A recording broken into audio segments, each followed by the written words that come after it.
یہ کہانی ہے ایک ایسے شخص کی اگلے دن عدالت میں پیش ہونا تھا اور وہ رات اس کی تیاری کر رہا تھا کہ لائٹ بند ہو جاتی ہے. وہ لائٹ کے لیے رابطہ کرتا ہے واپڈا والوں سے اور واپڈا والے انتظار کرواتے کرواتے 3 سے 4 گھنٹے لے لیتے ہیں. اسی طرح وہ سو جاتا ہے, صبح اٹھتا ہے, عدالت میں جاتا ہے تو وہاں پر جا کر پتہ چلتا ہے تو ابھی تو وکیل صاحب نہیں آئے. وہاں پھر اسے 1-1.5 گھنٹہ انتظار کرنا پڑتا ہے. اس کے بعد پھر پتہ چلتا ہے ابھی تو انویسٹیگیشن آفیسر نہیں آیا, پھر انتظار کرنا پڑتا ہے. جب یہ ساری ٹیم اکٹھی ہوتی ہے اس کے بعد پتہ چلتا ہے کہ جج صاحب کو سینئر جج نے میٹنگ کے لیے بلا لیا اور کیس یہ جو ہے نا وہ ملتوی کر دیا گیا. یوں جناب وہ حضرت صاحب 1 بجے انتظار کرنے کے بعد سوچتے ہیں کہ چلیں جو گھر کے باہر پانی کھڑا ہے اب واسا والوں سے ملتے جاتے ہیں. واسا والوں کا وہ 2 گھنٹے ادھر انتظار کرتے ہیں, پتہ چلتا ہے کہ وہ تو مصروف ہی بہت ہے, آج نہیں آ سکتے.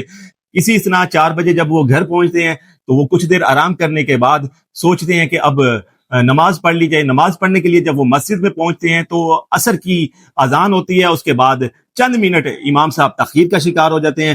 جیسے ہی ان کو پتہ چلتا ہے امام صاحب 2 منٹ لیٹ آئے ہیں, اسی وقت ہنگامہ مسجد میں کھڑا ہو جاتا ہے, کیونکہ اب امام کا انتظار تو نہیں کر سکتے نا, آپ سب کا انتظار کر سکتے ہیں. وہ انتظامیہ سے کہتا ہے یہ کیسا بندہ ہے, اس کو جلدی سے مسجد سے نکالیں, اس کو وقت کی پابندی کا خیال نہیں, ہمارا اتنا قیمتی وقت. وہ بندہ جو رات سے شام تک انتظار کرتا رہا لیکن اس کو مولوی کا انتظار نہیں ہو سکا. مسئلہ اس سے پتہ چلتا ہے کہ انتظار کا مسئلہ نہیں تھا, مسئلہ یہ تھا کہ مولوی کے انتظار کا تھا. اور کیونکہ مولوی کی اٹیچمنٹ اسلام کے ساتھ تھی, اب وہ ڈائریکٹ تو اسلام کے اوپر جو ہے نا وہ تنقید کر نہیں سکتا, دین بیزاری کا اظہار کر نہیں سکتا, تو مولوی کو رونا شروع کر دیا.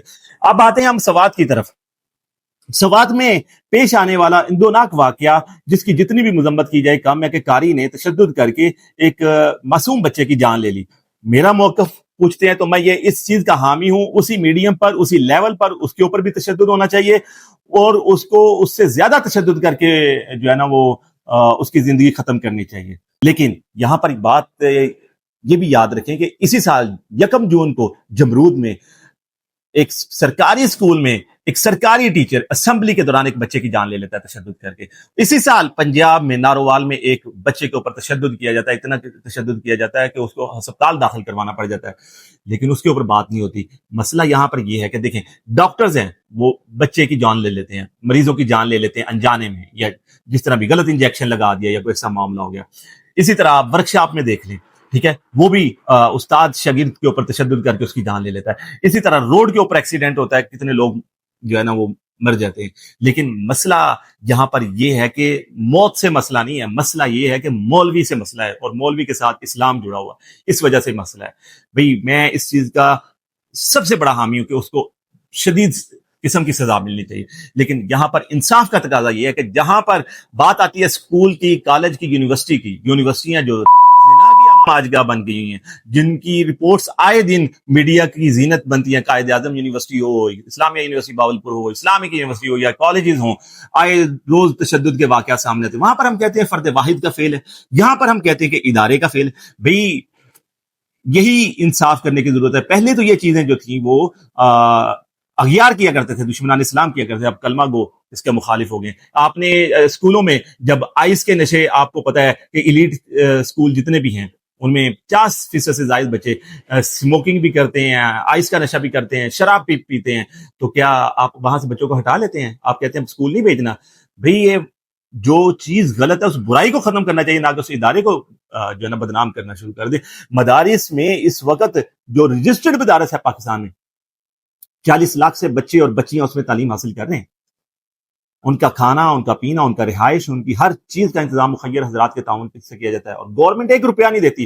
اور روشن پہلو آپ اس چیز کا دیکھیں کہ آج جو ریزلٹ آیا ہے میٹرک بورڈ کا, ٹھیک ہے, پنجاب کے 9 بورڈ میں سے 8 ڈویژنز میں مدارس کے طلبہ نے ٹاپ کیا ہے. وہ ادارت المصطفیٰ ہو, وہ مدینہ مدرسہ ہو, وہ بہاولپور کا مدرسہ ہو, وہ ملتان کا مدرسہ ہو, وہ جنرل گروپ ہو, وہ سائنس گروپ ہو, وہ آرٹس گروپس ہوں, سب میں پوزیشن جو ہے نا وہ انہوں نے لیے جو چٹائی کے اوپر بیٹھ کر پڑھتے ہیں.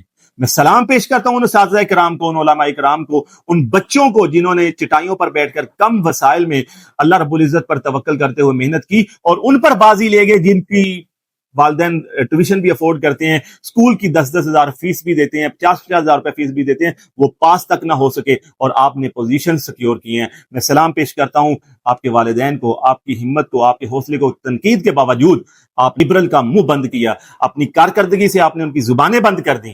میں سلام پیش کرتا ہوں ان مخیر حضرات کو جن کے تعاون سے یہ چل رہا ہے اور گورنمنٹ اس کے ساتھ تعاون نہیں کر رہی. اس کے ساتھ ایک کمپیریزن بھی دیکھ لیں, ترکی میں اس وقت 40 لاکھ کے قریب بچے پڑھ رہے ہیں اور تقریباً 10,000 رجسٹرڈ مدارس ہیں, ان تمام کے تمام کو گورنمنٹ سپورٹ کرتی ہے. یہاں پر ایک مدرسہ بھی ایسا نہیں جو گورنمنٹ کی تعاون سے چل رہا ہو.